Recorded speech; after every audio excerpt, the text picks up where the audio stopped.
Un saludo muy especial al señor rector de la Universidad Alas Peruanas, al doctor Fidel Ramírez y en particular a la doctora Rosabel Alarcón Ramírez, quienes me han invitado a participar en este importante foro andino de Virtual Educa.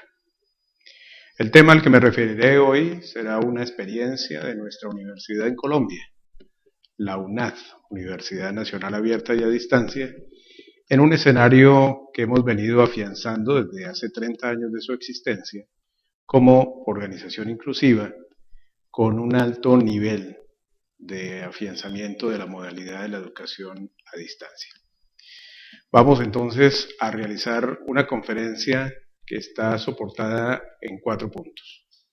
Primero, un conocimiento sobre el contexto latinoamericano y colombiano en torno al significado mismo de la exclusión educativa. Segundo, los referentes conceptuales de la educación abierta y a distancia, como para que haya mucha claridad en torno a los significados del metalenguaje que tiene esta modalidad. Luego, a través de un video en particular, les presentaré la experiencia de nuestra universidad y finalmente haré algunas reflexiones en torno a los desafíos de la inclusión digital para América Latina. Empecemos entonces. Frente al contexto latinoamericano, pues lo que podemos decir es que tenemos una realidad altamente excluyente, una realidad en donde nuestro continente tiene cerca de 189 millones de pobres, y eso lo que significa es que tenemos un continente en donde la pobreza golpea mucho más fuerte a los niños que a los adultos, y en donde la pobreza golpea mucho más fuerte a las mujeres que a los hombres. En este caso, estamos diciendo que todos los países de América Latina, sin excepción, tenemos un flagelo de pobreza, y que ese flagelo de pobreza se referencia fundamentalmente en el rostro de mujeres y de niños. Por lo tanto, cuando se habla del papel de la universidad en América Latina, hay que entender que esta universidad está siendo desafiada y que hay varios desafíos. El primero es que nosotros como universitarios tenemos que priorizar las áreas con mayor probabilidad de generar desarrollo humano significativo. Es decir, que no podemos hacer un eterno de nuestros programas y ofrecimientos educativos. El segundo es que tenemos que hacer vivir y ver la educación como un derecho, no como algo simplemente orientado a garantizar privilegios para pocos y muchas mayorías de latinoamericanos sin opción de ingreso y oportunidad de acceso a la educación.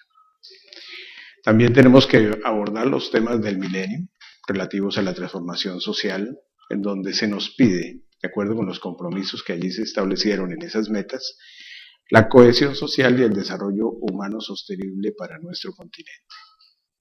Igualmente, generalizar la solidaridad como forma de ser, hacer y pensar en nuestros egresados y en nuestros estudiantes fundamentalmente. Y un reto que está muy al interior de nuestras comunidades educativas, que es superar el autismo universitario directivo, dejarnos de hacer los sordos, los ciegos, frente a toda esta realidad que es desbordante en términos de agobia, de desesperanza y de miseria de las mayorías de latinoamericanos. De tal manera que podamos garantizar una educación permanente, una educación pertinente y una educación inclusiva. En Colombia, por ejemplo, nosotros tenemos 20 millones de pobres y a raíz del conflicto interno tenemos 7 millones de indigentes. Es decir, que de los 47 millones de colombianos que somos, cerca del 50% de la población colombiana vive en la pobreza. Lastimosamente eso no ocurre solamente en nuestro país, ocurre desde México hasta la frontera que llega a la Patagonia, y entonces en ese sentido hay que reconocer que en América Latina estamos sometidos a las trampas de la pobreza, es decir, que tenemos niveles de pobreza e indigencia que sugieren la existencia de una serie de factores que hacen que los pobres, particularmente las familias pobres de nuestro continente, queden atrapadas en esa pobreza generación tras generación, cuando existe un círculo vicioso que contrarresta esfuerzos de los pobres y a la vez alimenta condiciones que crearon esta situación. Estos círculos viciosos se conocen como las trampas de la pobreza. Una de ellas es la demografía. Tal vez la única diversión que tienen los pobres en nuestro continente es hacer más hijos. Y en ese sentido los niños nacen con muy poca esperanza de progresar. Empiezan a vincularse al trabajo infantil muy rápidamente. Los propios padres favorecen que no vayan al estudio sino a trabajar tempranamente. Son niños sujetos a la desnutrición y a la enfermedad. Son niños que generalmente tienen muy bajo nivel educativo porque no permanecen y no les interesa a muchos que permanezcan en el sistema educativo. Y por lo tanto también la pobreza hace que haya poco capital de trabajo. Estas trampas entonces en Colombia se ven perfectamente a la hora de adicionar la crisis humanitaria que ha generado nuestro conflicto interno. Desplazamientos por la violencia, incidentes con minas antipersonales, comunidades en riesgo en muchas regiones de Colombia. Indudablemente entonces esa situación hace que las primeras personas que estén sintiendo el conflicto son las personas más pobres, las personas a las que la exclusión y la inequidad les aflora por todas las esquinas. El nivel de educación en esta población es fuertemente ligado al quintil más bajo de ingresos. Y la desigualdad, pues indudablemente determina que haya una desigualdad, un desequilibrio en el ingreso de una cuarta parte de los pobladores de mi país como indigentes, 2/3 de la población en pobreza y por lo tanto nosotros hoy somos el cuarto país con una distribución más inequitativa del ingreso en Colombia. Tenemos igualmente un segundo tema de los que les planteé y es ¿qué puede hacer la educación a distancia frente a esto? ¿Por qué se nos presenta como una buena oportunidad? Porque hay referentes de que esa alternativa educativa puede ser favorable para romper estas históricas brechas sociales que tenemos. En primer lugar, hay que entender que la educación a distancia es una educación de 5 generaciones. Aquella que se generó inicialmente fue esa que se habló de educación por correspondencia. Luego vino el modelo de las multimedias, el uso de los audios, el impreso, todos por aparte, los videos, luego vino ya el telelearning, el aprendizaje que se pudo dar a través de medios masivos de comunicación como la radio, la televisión en algunos países. Luego aparece la internet y desde allí tal vez ninguno de nosotros ha olvidado cuál fue la experiencia de nuestro primer correo electrónico enviado o recibido, pero había una relación simplemente unilateral entre emisor y receptor. Hoy estamos en la 5ª generación de la educación a distancia, aquella que aborda a través de la red la posibilidad de incorporar todos los medios, la radio, la televisión, el cine, los videos, los audios, absolutamente todos los elementos, inclusive de orden digital, como los escritos digitales, están en la internet. Y eso hace que la internet hoy cope un alto porcentaje de las posibilidades del desafío a que estamos sometidas las instituciones de educación. Por eso, en la evolución de la educación a distancia, hay que hablar de las teorías de aprendizaje que han pasado y las han soportado históricamente, el conductismo, el cognitivismo, la construcción social y seguramente algún día vamos a llegar a una nueva teoría que es el conectivismo, que es la manera como van a interactuar las diferentes redes y cómo éstas se vuelven redes de aprendizaje. Hay otro elemento que es clave y es que la educación a distancia hoy hay que entenderlo como una condición con las cuales ya la variable tiempo y espacio dejan de ser importantes en la educación. Ya no hay necesidad de ir a un horario, a determinado lugar para saber, para aprender, sino que si se hace a través de la internet, yo tengo la opción de definir claramente mis tiempos y mis espacios en donde voy a aprender, donde voy a estudiar. Y eso hace también que la educación hoy tenga mayor libertad para el estudiante, pero también una exigencia de mayor control para él. Esas perspectivas hacen que estemos hablando de un sistema abierto educativo, que es una de las características del e-learning, que haya una comunicación y una interrelación mucho más permanente, que haya una transacción colaborativa de orden constructivo entre las personas que están en la red, que haya una educación a distancia que opera de manera sincrónica pero también asincrónica y que haya un aprendizaje enredado, es decir, todos estamos incorporados en esa red a través de múltiples redes. Y estamos diseñando contextos con múltiples finalidades educativas. También ha evolucionado el propio e-learning. Acuérdense ustedes cuando usábamos CDs, disquetes, esa fue la primera generación del e-learning, el 1.0. Luego ya vinieron las formas de utilizar el Skype, de utilizar una serie de juegos de simulación, de repositorios, de aulas virtuales. Y hoy estamos frente a plataformas inteligentes, en el e-learning 3.0, es decir, la manera como hoy es una organización de transacciones mucho más personalizadas, pero al mismo tiempo mucho más masivas. Por eso, cuando se hacen preguntas sobre si las tecnologías de la información y la comunicación sirven a la educación, pues indudablemente hay que decir que sí, que sirven, pero que son herramientas y que el fin de la educación, que es formar personas, que es formar ciudadanos, que es formar profesionales, es el mismo, es exactamente el mismo. No hay ninguna condición diferente. Lo que cambian son los medios, lo que cambian son la relación con los mediadores. Por eso estas tecnologías hoy han demostrado una serie de posibilidades muy interesantes.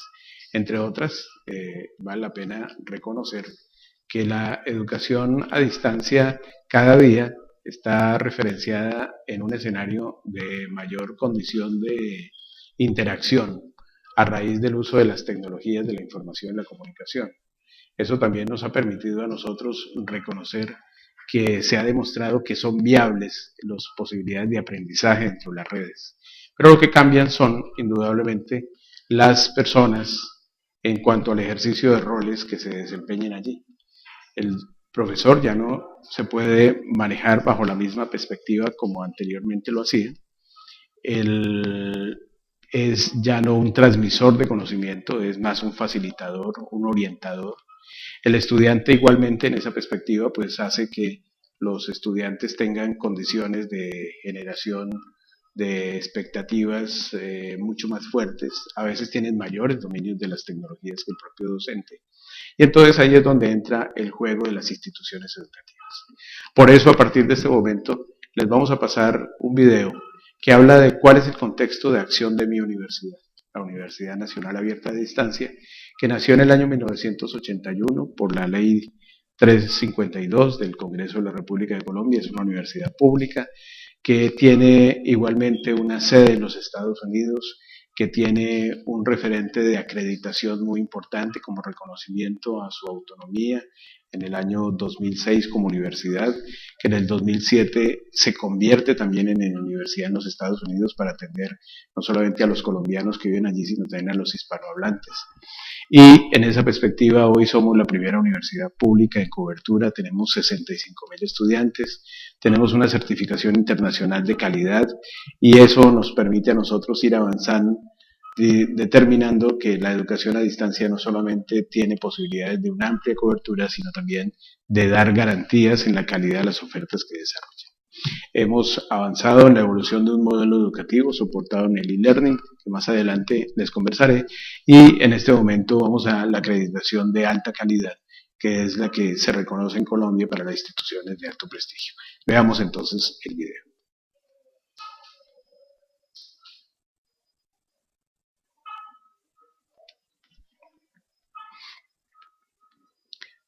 Bien, acaban ustedes de ver este video sobre el papel que cumple nuestra universidad. Para poderlo hacer, ella tiene un proyecto educativo, que lo hemos denominado nosotros Proyecto Académico Pedagógico Solidario, con 6 componentes. Componentes que articulan la razón de ser de nuestra gestión universitaria a las problemáticas por resolver en el campo educativo de las comunidades, de las personas que necesitan de la educación para poder transformar su rol de vida.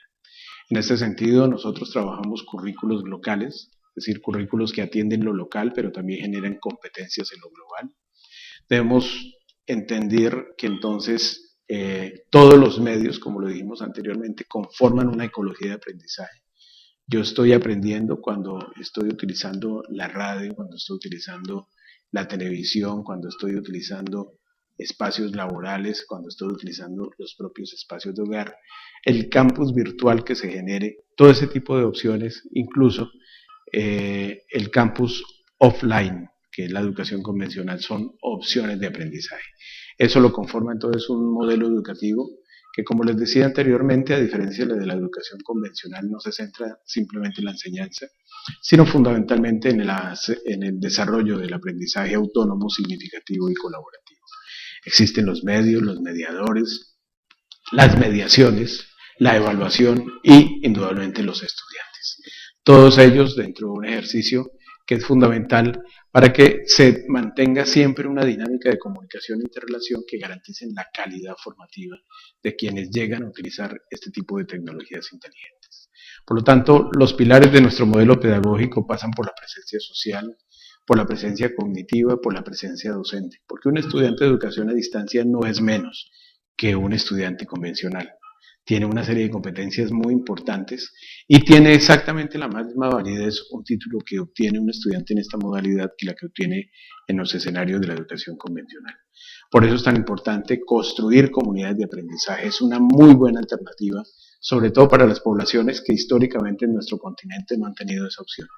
Por eso es tan importante reconocer la presencia social para que todo el ejercicio del trabajo que se hace en la red se pueda volcar en espacios reales, a través de investigación, de proyección social, para que en la presencia cognitiva estemos hablando de una reflexión que contribuya a la construcción de pensamiento superior, de alta comprensión, de generación de conocimiento y no solamente de transmisión de conocimiento. Por lo tanto, los docentes cambian el rol y la presencia docente es fundamental en el sentido de que son orientadores, facilitadores de esos procesos de aprendizaje. En ese sentido, siempre un modelo pedagógico de educación a distancia tiene que tener 3 niveles: la información, la integración, la profundización de conocimiento. Y desde eso, pues indudablemente los desafíos a la educación desde la perspectiva de la inclusión. Nosotros decimos que conocimiento comprendido y conocimiento compartido es la visión estratégica del nuevo tipo de educación. Y para eso las tecnologías de la información y la comunicación, la educación virtual, apoyan muchísimo. El tipo de herramientas que hoy aparecen en la red, hay que darles uso pedagógico, hay que construirle significados compartidos, ayudan a propiciar comunidades de aprendizaje, ayudan a construir comunidades de investigación. Es decir, estamos frente a un desafío muy alto en donde la educación a distancia puede ser la herramienta fundamental del modelo pedagógico para la América Latina del siglo XXI.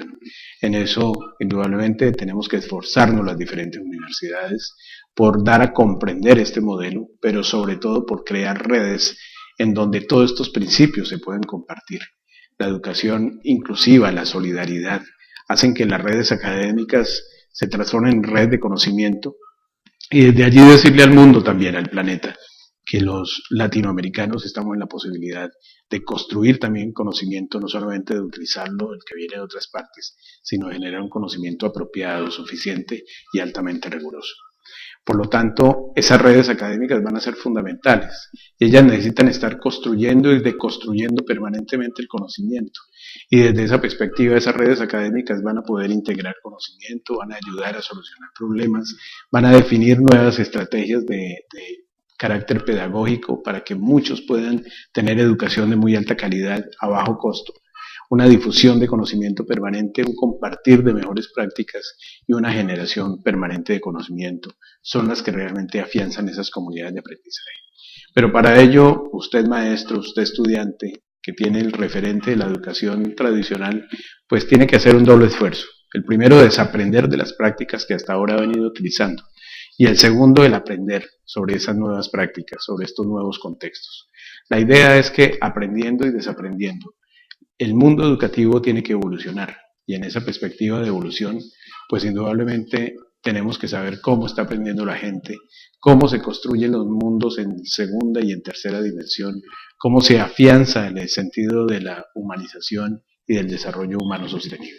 Esa perspectiva nos permite a nosotros decir que el sujeto hoy tiene perspectivas estéticas, cognitivas, socioafectivas, éticas en la educación a distancia, y que se van apropiando conocimientos, se va generando potencial permanente de aprendizaje, se logran mejores condiciones de autodeterminación, de autocontrol, de aprendizaje colaborativo, de solidaridad, de pluriculturalidad, de pluralidad ideológica, de responsabilidad, elementos que son claves en la universidad del siglo XXI, la creatividad, la innovación, la autorregulación y la autoevaluación son elementos de estos modelos.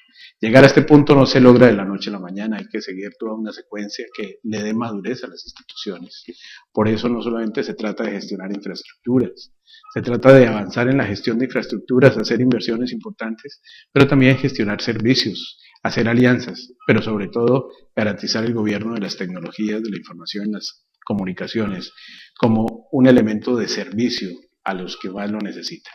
Por eso hay muchos retos en la ecología del e-learning, por eso las ideas son necesarias, los aportes que cada quien puede hacer son fundamentales para que las comunidades validen, perfeccionen y encuentren vías adecuadas desde la educación para salir del subdesarrollo en que estamos. Yo pregunto, si este es el hoy de la educación, si esa es nuestra gran responsabilidad, ¿ustedes se imaginan cuál es la responsabilidad del mañana? Estamos frente a la posibilidad de una revolución educativa en América Latina, pero ella se facilita si hay una evolución de la educación con calidad incluyente. Creemos ciertamente que la responsabilidad social universitaria remite a un problema ético de las instituciones en la sociedad, en donde la indiferencia, la ausencia de juicio moral se ha vuelto marca de gobernantes y gobernados.